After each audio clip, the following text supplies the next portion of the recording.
Today's webinar is titled Toys in Your Lessons, presented by Dr. Jeffrey Lindsey and Ted Rogers. I'm going to pass it over now to our presenters. Thank you both so much for being here with us today to share your knowledge and experience with us, and we look forward to the presentation. Thank you. Welcome, everyone. I was going to say good afternoon, but that would go to about half of you. The rest of you are still morning. So good morning, good afternoon, or whatever time zone you're in. I see people from all over the country that's joining, that's posted online in the chat area as far as what their location is. I'll try to keep an eye on the chat and answer questions as you have them. Ted will do most of the talking today, and I'll just be along for the ride, so to speak. But no, we'll have a nice dialogue. And then before I turn it over to Ted, one of the things that I wanted to bring up was that Ted and I used to teach together at St. Petersburg College a few years back. Well, maybe many years back, but we were together since the early '90s. And I worked with Ted. I'd say he's a genius when it comes to some of the things he does in the classroom. And one of the things, you learn from everyone, and I've learned from Ted probably as much as he's learned from me what not to do. But one of the things I always found very interesting and very enlightening was the way he presented things to the students. He always found these little knick-knack things because, we know as educators that our students, our individuals in the class learn so much more when we can take and illustrate something that makes it something they can remember, something that they can relate to, something to keep their memory going, so to speak, as far as what we're trying to get across to them. And Ted always seemed to have a knack of being able to do that. And he's done that through different little items and toys, as I called them. From the time that I knew him, he started a collection. Ted, since he's almost retired, he says he's retired, but he's almost retired. And with that, he's having an issue of how to get all those little toys back to his house and where to put them all. But nonetheless, I think he'd be a great wealth. He's a great wealth of information to be able to share. Maybe some of these tricks, maybe you don't. If you pick up one thing today, I always find that when I attend seminars or classes, if I can get one thing out of the session that I didn't know, it's successful because there's so many things that's out there and so many ways to do things that everybody presents it maybe just a different manner. So with that, I'm going to turn it over to Ted. Ted, if you want to say a little bit about yourself. Currently, I'm at University of Florida, working the Fire and Emergency Services program there, doing bachelor's, master's degree in a critical care paramedic program at the university, where I serve as the program director. And I've been there for about 11 years now. But Ted and I still communicate quite frequently, and he's still a very good friend and a very good colleague. So, Ted. Thank you very much, Jeff. I appreciate the intro. For those that may or may not know me, I'm Ted Rogers. I have been an instructor at St. Petersburg College for the last 26 years. This is the third EMS education department that I've worked for through my career. I attempted to retire in 2020 and was somewhat unsuccessful. So they asked me to come back for a short period of time. So I did return for full-time for a couple of years. Currently, I have dropped down to adjunct and basically am providing the role of mentor for a bunch of new faculty that we've brought in. So to begin with, I can go along with what Jeff said. I'm sure that all of us have worked for programs or are working for programs that we don't always have the budgets we wish that we could have. So sometimes we can get the big toys, sometimes we can't. Sometimes we got to find other things that we can use in lieu of that. So the presentation today is to kind of look at some of what I would call inexpensive, or maybe some not inexpensive ways to enhance the learning in the lab setting. As we know, we're going to have a certain level of suspension of disbelief when we're in the classroom before somebody gets out there to see students. So when that happens, we try to, to enhance the process as much as we possibly can. I have what I call my bag, and it's basically just a canvas bag, and it's full of some of the props that I typically use. and I bring it in the classroom and use those as some visual cues and some visual guides. So we'll talk a little about those today. And so some of the things that are also out there that you may have available to you and then again, of course, if you guys have anything that you want to share, by all means, we'd love to hear about what works for you and what in your program. So just a couple games. I found out that A&P is a difficult topic to teach, especially at the EMT level. We've struggled a couple times through the years in our program where we've attempted a couple times to actually have a pre-course, essentially through another instructor, Scott Pelletier, actually came up with a program called Boot Camp. We actually spent the entire first week doing high intensity A&P study, well over and above what the text has, and also including study habits, time management issues through a program that we had the campus called the New Initiative Program. And it seemed to be very helpful. Unfortunately, we weren't able to keep the program due to the fact that they no longer had the staffing to provide someone for basically a full week. So I came up with basically some shortcuts here that can kind of work out. So two of the things I came up with, as far as games go, I came up with what I call red ball, blue ball, and then I came up with gut check. Now, red ball, blue ball, first of all, when I talked to them, I said, think of that red blood cell as the big red bus. And we talk about who gets on the bus and who gets off the bus and where they do it. So the whole purpose of the red ball game is I start off with two balls. I start with red ball and a blue ball. So I begin with the blue ball and I will toss it to a student in the classroom. I say, okay, you are a deoxygenated red blood cell. You are currently located in the inferior vena cava. What's the next thing you come to? So the student would have to tell me what's next down the line. And then once they say, well, hopefully, say they're going into the right atrium, then I'll say, okay, toss the ball. Next person that catches the ball has to walk it to the next step. Where do you go after the right atrium? And then eventually, when they get to the lung, we switch it from the blue ball to the red ball, showing that the red blood cell is now oxygenated. We'll then walk through the entire process, basically ending when we get back to the original spot in the inferior vena cava, and now we're back to the blue ball. It gives them a way to kind of get comfortable with basically what's that red blood cell doing? What's the entire circuit that red blood cell has to cover? So generally speaking, it works out pretty well. I get a lot of blank stares and I get a lot of people that just don't want to catch it. But at the same time, everybody benefits from it as it goes around and they start to get the hang of how the circulatory system tends to work. Now, as far as a game called Gut Check, I start off with a typical anatomical model like you see here. And what I do is I will take everything out of it and lay it on a table. Then the students get to reassemble it, and they reassemble it for time, and they compete against each other for how quickly they can reassemble everything, making sure all the parts go in the right places. Again, just a quick and easy way to kind of teach them a little bit more about the anatomical workings. And of course, most of the stuff they're dealing with here is going to be the lower part of the body, which is why I refer to it as gut check. Most of the time, I get a lot of participation in this sort of thing. In addition, some of the other simple props that I've been able to use through the years, things like weapons, moulage, meds, or different types of medical equipment. Now, with weapons, simple stuff, this stuff just comes out from toy stores or whatever. Now, it may vary depending upon your department or school's protocols about having weapon-ish things in the classroom. In that case, of course, you can use the colored guns like the orange one that you have here. The knife, it's not actually bloody. It's actually got that from a toy store and it had some fake blood in it. I had one earlier and you can see somebody had managed to snap the blade off the handle. So I simply use that as, and then tape it to a mannequin and use that as an impaled object trainer. So get some use out of it anyway. Where Now, do you get this all at, this, Ted? what's that? Where do you get all that stuff at? This stuff here? Yeah. I can tell you right now, the imitation Glock that I got at the top, that was $5 at the flea market. The little gun, again, the orange gun comes from a flea market booth.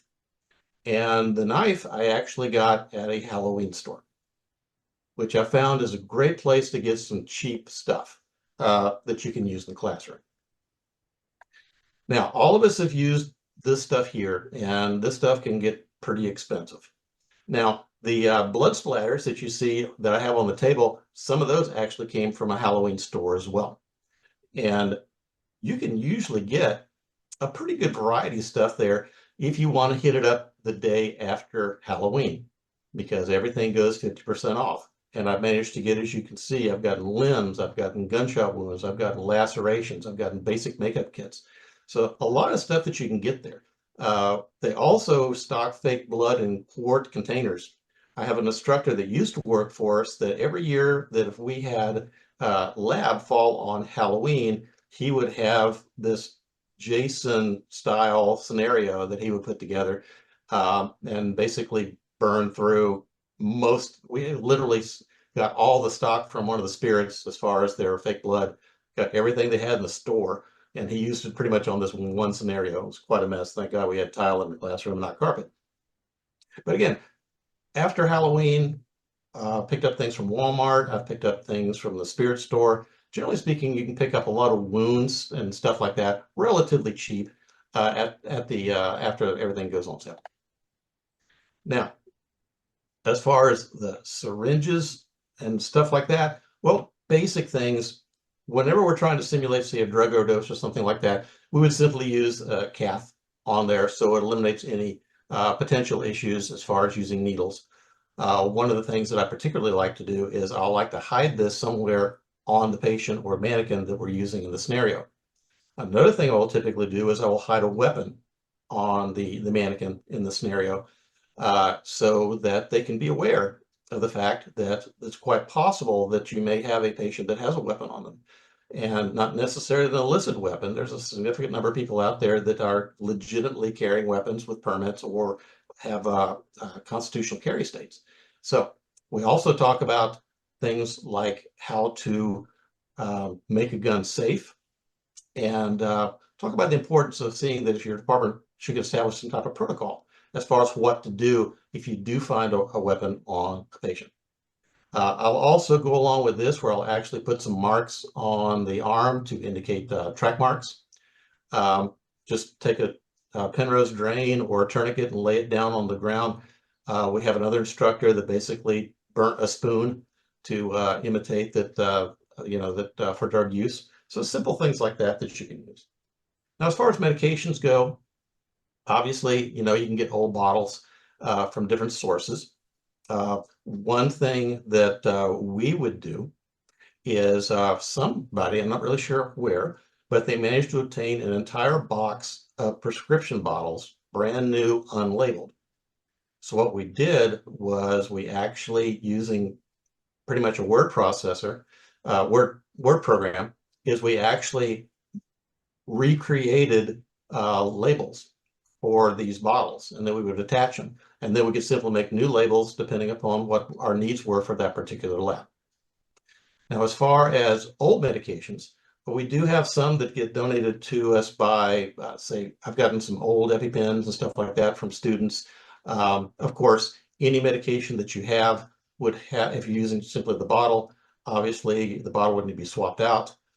Any needles would need to be removed. Some programs would prefer not to attempt that. They would simply use the simulated medications, and that's perfectly okay as well. Again, these are just empty bottles that I've managed to acquire over time. The Humulin, I have that in there to make sure that they think about looking in the refrigerator for medications. Now, these are a couple insulin pens that one of my part-time jobs is I actually worked as a medic for the Tampa Bay Rays for a while. And typically, whenever people would come to the clinic, they would actually drop these off so we could keep them in the refrigerator. So we had a couple of these that got left over. So again, I've used them through the years just to have on, say, on the person or something they found in the house to kind of give them an idea of what to look for. Now, of course, we have the standard trainers that you have now, the old school EpiPen trainer, and the newer one now that actually has the tip that stays out to indicate for them to remember that there is going to be a needle that they have to deal with after use. One thing that I came across a while back is going to be what we call it's a talking EpiPen. And basically, they also provide trainer versions of this. And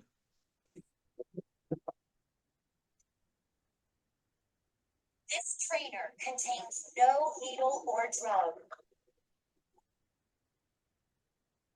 If you are ready to use, pull off red safety guard. If not ready to use, inject. Place black end against outer thigh, then press firmly and hold in place for 5 seconds. 5, 4, 3, 2, 1.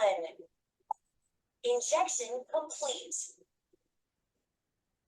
This trainer may be reused for training purposes. Replace the red safety guard and gray outer case. This trainer may be reused. now, if you're interested, the information that I was provided by the manufacturer of that, the AviQ, is that you can request free trainers from them that can be used in the classroom. So you may wish to check and see if that might be something. I had not even, this popped up in basically something that another instructor had dropped off. I didn't even know there was such a thing, but I've integrated it into my program now so the students are aware of it. Now, as far as medical alert bracelets, I have a variety of them that I picked up from various locations. And what we can do is we may just put a piece of tape, cloth tape on the back and change what the information is. The top one actually talks about having a peanut allergy and EpiPen and backpack. So I'll put that out, but it turns out that the patient doesn't need the EpiPen. So it's to make sure that the student understands that what their bracelet is for is not necessarily what's wrong with them today. I've also had several situations where the student actually ignored it. I had one scenario where the student actually pushed it out of the way in order to check the radial pulse. So anyway, the idea is that once we run these scenarios, it gives them something to think about, that they need to remember to look for that. Now, Medical Alert actually has a training kit where the bracelet that you see at the bottom is actually furnished in a kit, and it has a practice patient on the back. They actually want you to say, have the students call that number and give them that number, the patient ID number. And they would give them the information for this practice patient, and they could interact with them over the phone. And they would also provide all the medical information that they needed for the patient. The students were real hinky at the first because they were having to interact with someone, but actually it turned out to be very beneficial. And as far as I know, they should still be available as training kits. Now, radios are certainly very helpful. I find that that extremely talkative person in class, you hand them a radio and all of a sudden they go mute. A lot of people, we kind of take for granted that a lot of people know how to use radios, but a lot of people do not. If you're lucky enough to have dedicated radios, say with nice frequent, school frequencies or whatever on it, great. One of the schools that I used to work at, we not only had a real channel assigned to us at the college, SCC, but we even had a dispatch console so that we could actually dispatch them using different tones, which was a good thing to practice. Obviously, that's going to run into some money. For regular old radios, you can certainly go down to any sporting goods store, Walmart, places like that, and get some of the small FRS radios. Those don't require any type of license, and of course they're open frequencies, but they work pretty well. One of the things I like to do in the lab is I like to, whenever it comes time for them to contact medical control, I like to go into a different room with my clipboard so that they're not sitting there looking at me as they give the report. So we'll actually be in a separate room, so they're having to interact with me over the radio rather than live. Another thing that we've done in the past is we'll actually have an instructor in their office with the radio there, just doing our regular office hour duties, but then acting as med control should they call and request it. So we used to use some business band radios, had those for a while. The problem was, and we didn't discover this until very embarrassing late, It turned out that the Walmart neighborhood market across the street from us was using the exact same frequency and not using their PL code. So they managed to hear a mass casualty terrorism event that was actually taking place on our campus. And they heard somebody say that we were setting up their parking lot as a landing zone. Needless to say, I had a little talk with the manager about that, and we switched over another radio after that. Now, I don't have any problem whatsoever getting this stuff donated to me. Absolutely not. Matter of fact, somebody brought in a case of these things for me to use. So there was actually a cardboard box filled with almost 24 beer cans sitting in my office. So in order to avoid some concerns, we had to go and label the bottom of them all prop so that we made sure that nobody was going to be upset about that. Now, this is something that we found a while back, and unfortunately something that we have to deal with on a fairly regular basis now. So the guy's a bariatric suit. Now, this is designed where it can be put on a mannequin, or it can be put on an individual, and it kind of gives them the issue. It's weighted, but not tremendously. The main point of it is to get them used to the logistics of having to package and move people of a large size. Again, it's a niche item, but we happen to have some additional funding available to us, and we had the opportunity to purchase it, and it has definitely been helpful teaching the students about that situation. Another thing that kind of goes along with this, as far as dealing with special needs patients, is going to be dealing with people that have vision, impairment or hearing impairment.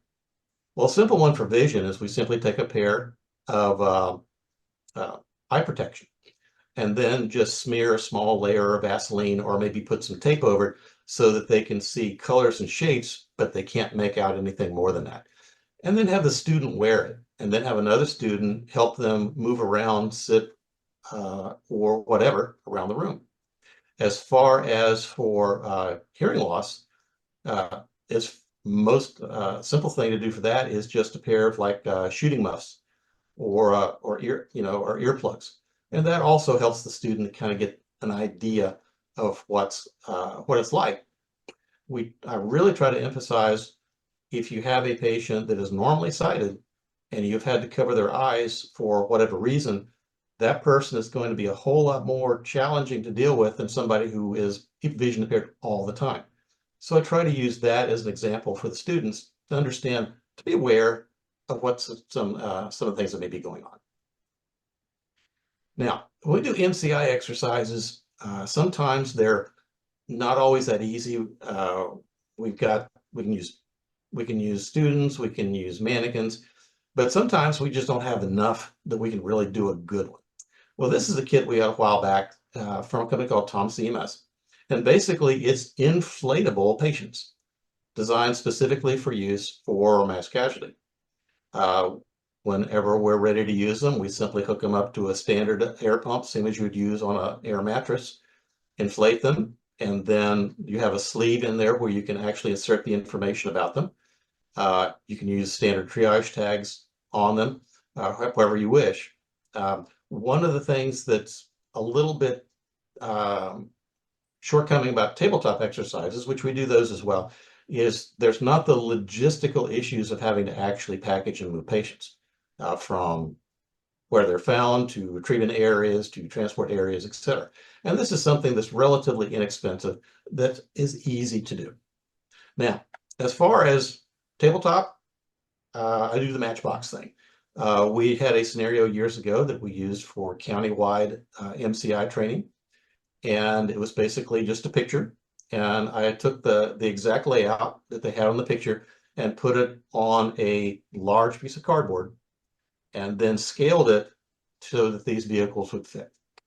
And I had ambulances, I had fire apparatus, I had command vehicles, I had school buses, everything that you may typically need on the scene. To make it even more challenging, I made it a cul-de-sac so that they had to figure out which vehicles can get in, which vehicles needed a stage, how they were going to get the patients in and out without blocking things up. So again, it made for a fun exercise. The accompanying this along with an episode where episode where they have to use the inflatable mannequins works out pretty well. We actually do that as part of our operations module toward the end of the program. Now, mannequin clothes. I had the opportunity to come into the lab one day, and we had about 4 naked guys laying in there because for whatever reason, a lot of times these things don't get shipped with any clothing, and we didn't have any. So yeah, I used to bring in a lot of my own stuff from home, but for some reason the mannequins are getting skinnier because my clothes don't fit them as well anymore. So what I do is shirts are fairly easy to come by and pants a little harder to come by, but what I do is we can go down to like thrift store or something like that, or I tell students, you know, anybody get some old gym shorts, because the old gym shorts actually work pretty well for the mannequins. Also makes it easier when they're trying to do the examinations. And we have a huge box full of extra shirts, t-shirts and such, stuff that they can actually cut off in order to be able to practice. So having some extra clothes on hand can be very, very helpful. And it gives me the opportunity to actually start cutting some of the things off. Now, super simple here, just a spray bottle from a Dollar Tree store in order to be able to simulate sweat. Works good if you have live people, works good on mannequins. Just have to be a little judicious using it on some of the medium and high fidelity ones to make sure that you don't get the water in the wrong spots. But just a super simple thing to do in that case. Now, emergency lights and low light conditions, sound effects. I have some various things. These are some things out of my bag. These I picked up just all over the place. Again, some of the strobes I picked up after Halloween. As far as the little flashing lights, I actually picked those up at flea markets. For example, this little guy here, which you see in the picture, this one actually was $5. Got 2 of them at the flea market. The little guys that you see there in red and white, those I also got at the flea market. They can be solid or they can be flashing. I got those 2-pack for $2. So again, super simple stuff. The little strobe light bar there is I got from someone who was basically switching their emergency lights on their vehicle from strobes to LEDs. So I managed to pick that up for them for nothing. They just gave it to me. Sound effects.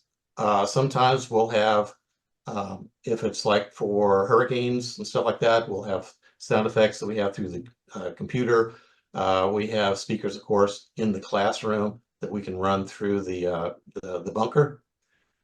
We also have, I have recorded siren sounds so that they could get used to the sound of them when they were actually transporting the patient. Used to use some all the way from cassettes, upgraded to CDs. And now, of course, they have several siren apps that you can put on phones that you can kind of be playing just for distractions. The other thing I like about using the lights is I'll actually turn down the lights. One of my favorite scenarios that I like to do is I'll actually do the patient, the overdose in the crack house. So basically, this is a house that there is no electricity. So they have to make do with the lights they have with them and law enforcement flashlights. And I have these little lights set up at eye level around the room to also be distracting as they potentially can be on a call. So, and that's also the time where I'm hiding needles and hiding weapons and stuff like that in those scenarios. Now, you can also use fog machines. We have those. We've used them from time to time.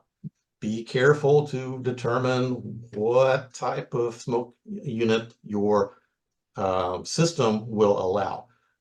We have had some that we've had that do not interfere with smoke detectors. We've had one that did, but of course for outdoor scenarios or areas where there's no smoke detectors or smoke sensors, of course those would work pretty well. Now, if you're lucky enough to have actual ambulances in your program, fantastic. We've been very lucky that we've had a local fire department that whenever they do a fleet rotation, they're almost always giving us the option of getting one. Unfortunately, This can be expensive, and we're talking about a unit that's rotated out of service. So generally speaking, there's going to be a fair number of maintenance and repair issues that may be associated with them. Also, the fact that they're not driven on a regular basis, which can also cause issues with operations. We're very happy that we have them. Unfortunately, not everybody has that option. So one option is to go with what we call the Simulamps. There are several companies that make these. Basically, these are built on site. They're assembled in the classroom.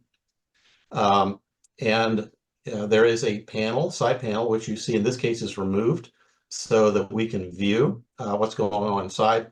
We also have cameras located inside so that the instructor is not actually there with them. We can monitor them from another location.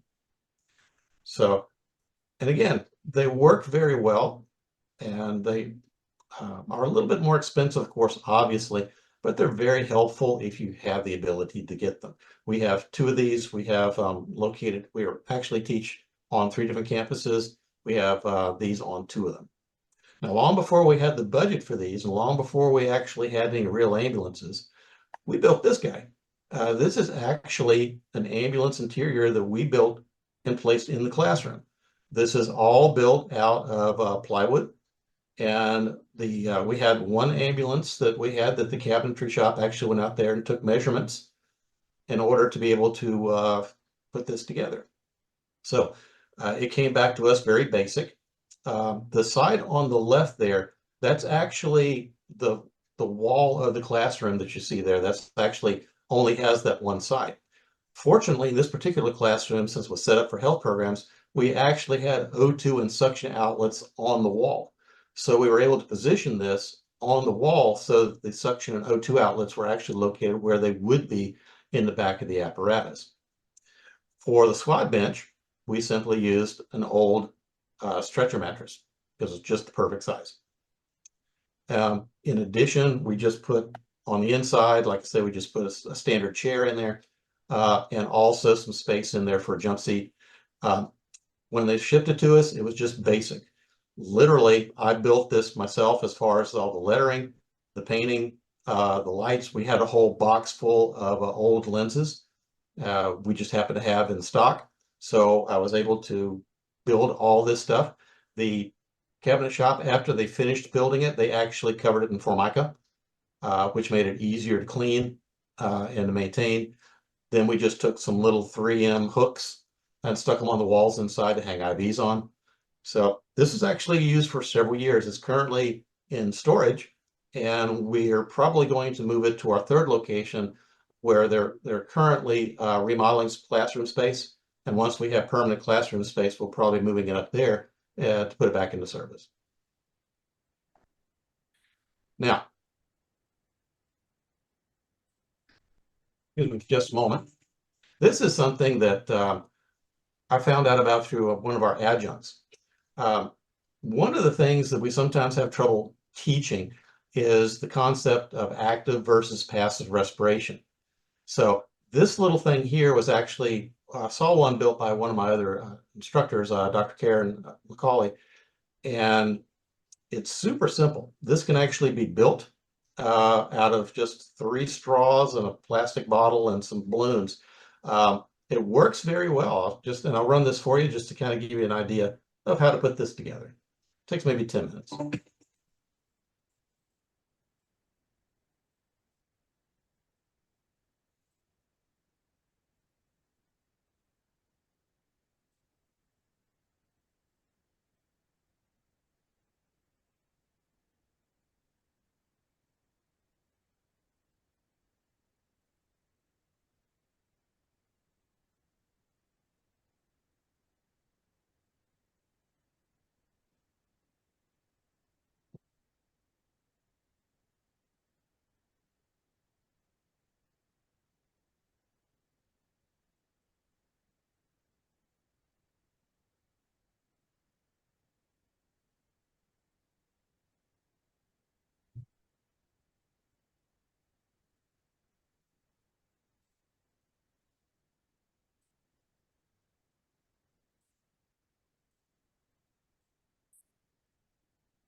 Anyway, something that's super simple. Matter of fact, if you want to make it an exercise, you can have the students do it yourself. All it's going to take is some plastic bottles, a box of straws, and a handful of little balloons, and it'll work out pretty well.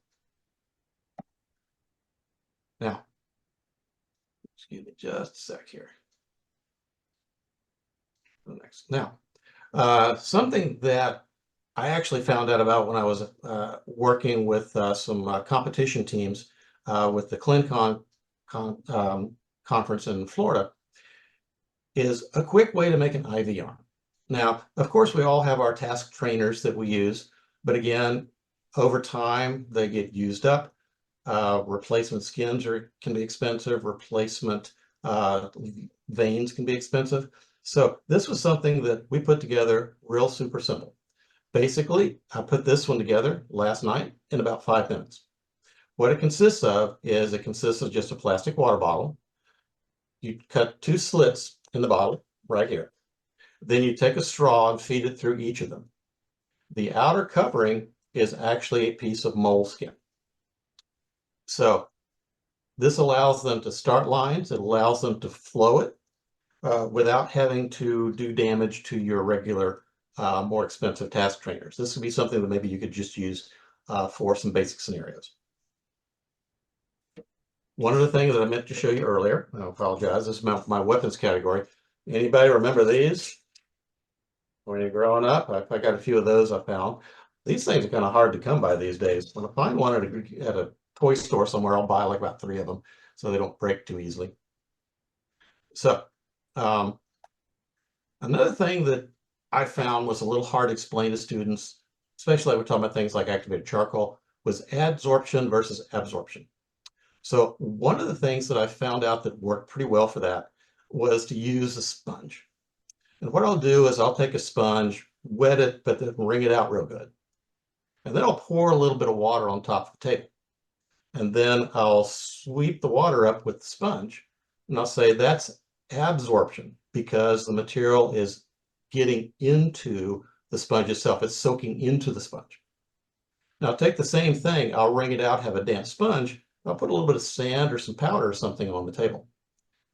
Once again, I'll use the sponge to wipe it up and say it didn't soak into the sponge. It is attached to the surface of the sponge. That's the example of adsorption. It's sticking to the surface.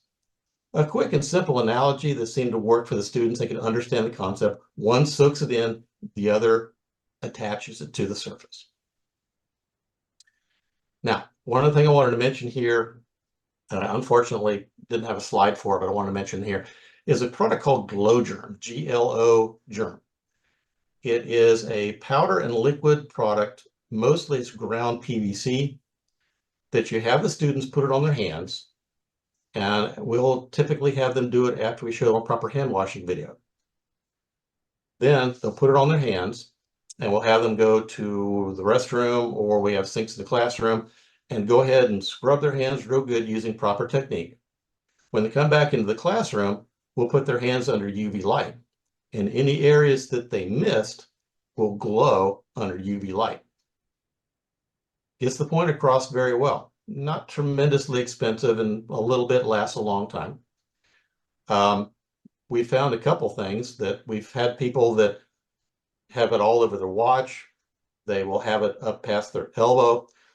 Occasionally you'll get a student that's in on the joke and they'll actually put a handprint in the back of another student's shirt. I've had students that would sit there and wash and wash and wash to try to get it all off. I tell them it's kind of like back in when you were growing up, when the dentist would make you chew the little blue stuff to show all the spots you were missing when you were brushing. It's kind of the same concept. But the students seem to adapt pretty well to it. And it definitely gets the point across. So, sorry, going the wrong direction here. Still going the wrong direction. Okay. Now, when it comes to classroom, as far as live patients, students, mannequins, once again, there's always that suspension of disbelief that you may have with a mannequin. We've used several of the high fidelity mannequins in our program. They work well, but again, they're as rugged as they say they are very task specific.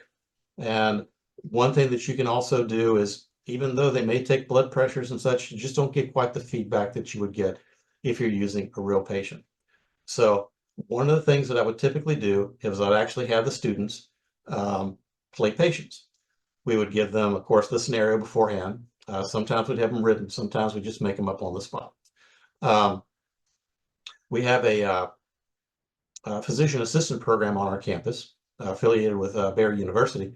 And they actually use what they call professional patients, where they'll actually have people that come in just to do that. And we've actually done it ourselves. I've actually had some of our students go and be patients for their students whenever they're doing their assessment practices and patient interviews process. So if you have that available to you, something that another program has talked about is they talked about using students from drama programs or theater programs that are able to maybe relay more, emotion, if you will, into the situation. Now, what gets fun is usually after I've done a few scenarios in the course of the day, I'll go back and say, okay, break the students into teams. So you guys design scenarios for each other. Because one, after a while, I just get tired of making stuff up. And on the other hand, it gives them an opportunity to think about what the processes are. I say, okay, you want this disease process? Okay, what would the vital signs be for this patient? What signs and symptoms would this patient present under these circumstances? It gives them a little bit more buy-in, if you will. The other thing I've noticed is they're much, much worse about coming up with wicked scenarios than anything that I can ever do. I had one opportunity to let this one group do it, and they said, do you have a ladder? I said, yeah, I could probably get one. Turned out they came up with a scenario of a tragic skydiving accident and actually put the mannequin in a tree. Now, kudos for, for creativity. But again, I found out that they can actually be rougher on each other than I can sometimes. Another thing that I tend to do for an extra credit on some of my tests is I'll do something I call EMS trivia. And what I'll do is we have one question each week that's a required question, and then a trivia question each week. So these are some examples of some of the questions that I put on there. And again, this is just not for, it's extra credit, but it gives them a chance maybe to go back and look at some of the things that we used to do back in the day. For example, what did the Star of Life replace? What is a silent intercom? It was a more common feature on units than it is now, but they still have some. What was an EOA, EGTA? I'm certainly dating myself by putting that one in there.